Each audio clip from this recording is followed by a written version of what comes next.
The Daytona 500 on Fox is sponsored by Coca-Cola. Open a Coke and enjoy the race. We're threatening the record for lead changes at the Daytona 500. We have had 39 so far. 60 is the mark. 18 leaders within 3 of the record set here. Moments ago, Jamie McMurray trying to win back-to-back Daytona 500s for the first time since the mid-90s when Sterling Marlin did it. Ran into one. Pablo Montoya trying to get some air, running hot. Let's rejoin Darrell, Larry, and Mike. Steve Wallace got the free pass on this, the 8th caution flag of the day. We're back under green. Robbie Gordon made a pit stop and held on to the lead. He and Ryan Newman drafting together, trying to hang on to it. But once again, Kurt Busch and Regan Smith, an odd couple pairing because it's a Dodge and a Chevrolet, have vaulted out front. But they've been this way throughout practice. They did it all day long in the Gatorade Dual qualifying race on Thursday, and he knew he had a great partner there. Yeah, they have a lot of confidence in each other, and Regan's a good kid. He's a good player. And watch at the bottom of your screen, the 88 and the 14 have found each other. Stewart and Earnhardt Jr. were talking on the radio about linking up, hooking up, and trying to get to the front. We'll see if they can as we crank it up.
They come to the stripe. Kurt Busch, leader by a narrow margin over Martin Truex.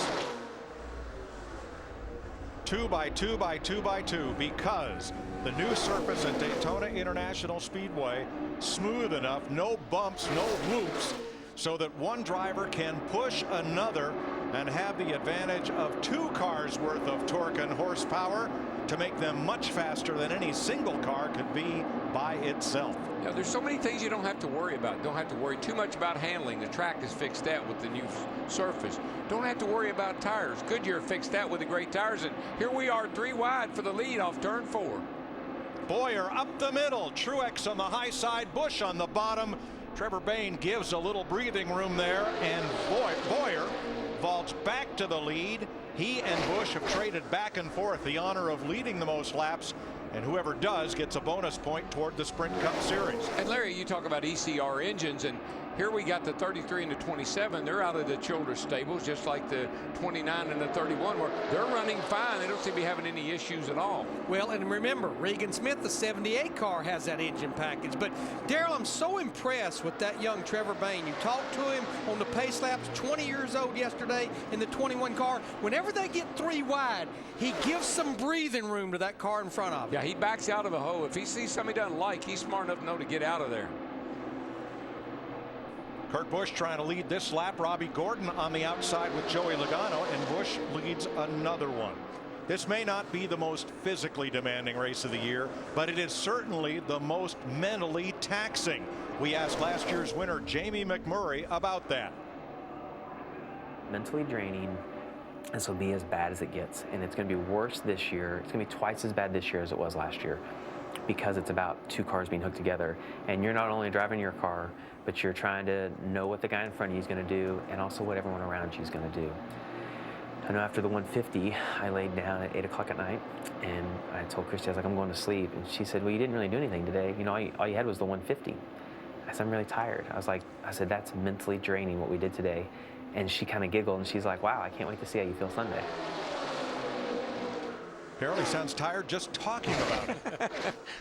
He was tired anticipating it. I think that's what it was. You know, we're talking about tires and tire wear. Back in I think it was Tiny Lund drove for the Wood Brothers. He won the Daytona 500 on one set of tires. 1963, the first of the Wood Brothers' 4 victories at Daytona. A.J. Foyt, Cale Yarborough, and the great David Pearson in '76 also carried a similarly painted number 21 to victory. And Trevor Bayne was pretty giddy last evening when he got to meet David Pearson for the first time. Heck, I've met Pearson 100 times, and I get kind of giddy every time I meet him, too. Such a great driver.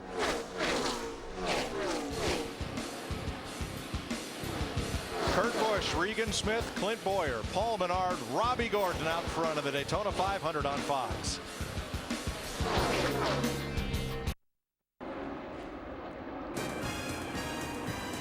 Goodyear, the official tire of NASCAR.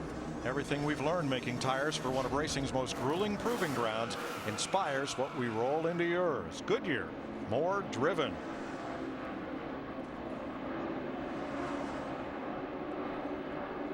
Martin Truex, Trevor Bayne out in front of Kyle Busch, Joey Logano, Mark Martin, Ryan Newman. Now watch Junior and Tony Stewart. Watch what happens between them and then listen to Junior's reaction.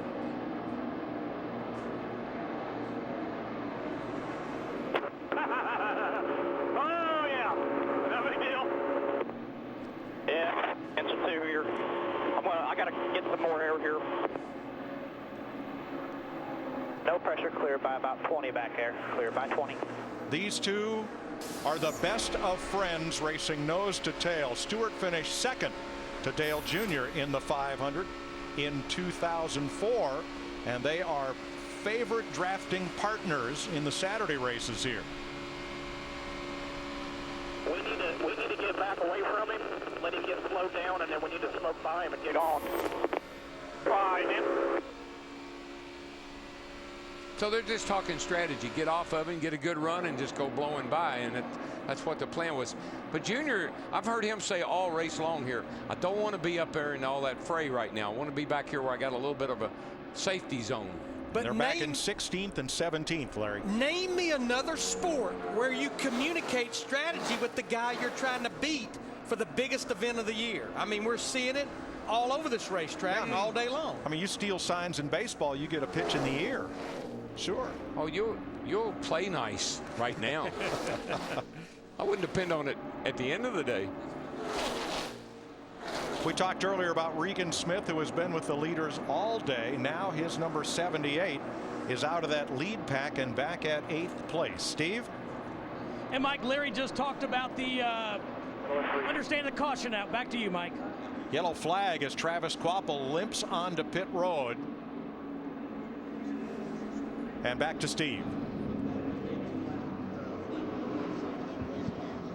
And Mike, you were just talking about Regan Smith in the 78 and the fact that they have an engine program with ECR. They just told Regan, do not run part throttle. Repeat, no part throttle, and that comes from the engine department. And what that does is when you're part throttle, it leans the engine out. If you're wide open, you're sucking max fuel. When you got it part throttle, the engine wants to detonate. It doesn't have a good flow of fuel going into it, and it'll cause it to burn a piston. And that's why I go back to what Darrell said earlier. The guy that's up there by pushing, he can't roll out of the throttle. The guy in front needs to do that trail braking, but stay wide open on the throttle. And Darrell, let's don't forget, we're racing a new fuel today. This is the hottest temperature we've seen all week long. And you know how when you start trying to fine tune these race cars, if you get the timing in the mixture a little off because of the heat temperature, and plus the engines maybe run a little warmer, all of these things could be a mixture for disaster is about what it works out to be. I think you're right, Jeff, and I think this, again, is hotter today, and it's been the whole week, and I think it's kind of catching some of these guys out just a little bit on their engine tuning. So with 76 laps to go, they'll open the pits for fuel and tires if needed, and there'll be at least one more pit stop in this race. Next Sunday on Fox, the Subway Fresh Fit 500. We go from Daytona to Phoenix and the 1 mile Phoenix International Raceway in the desert. So here they come for what could be the next to last pit stop of this Daytona 500. Steve Burns.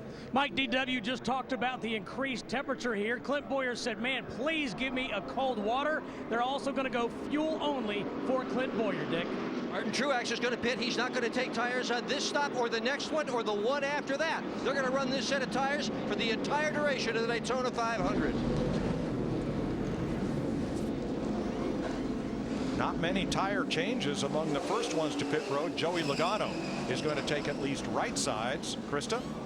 Same strategy for his teammate Kyle Busch. Right side tires for Kyle. Matt? 4 tires for the 22 of Kurt Busch. He says the vibration is slightly getting worse with each stop. He also noted that the screws that are on the front bumper, the repair job, is just eating up the rear bumper of the 78 of Smith. Brad Keselowski got right side tires. A.J. Allmendinger gets 4 as we're under caution in the 500.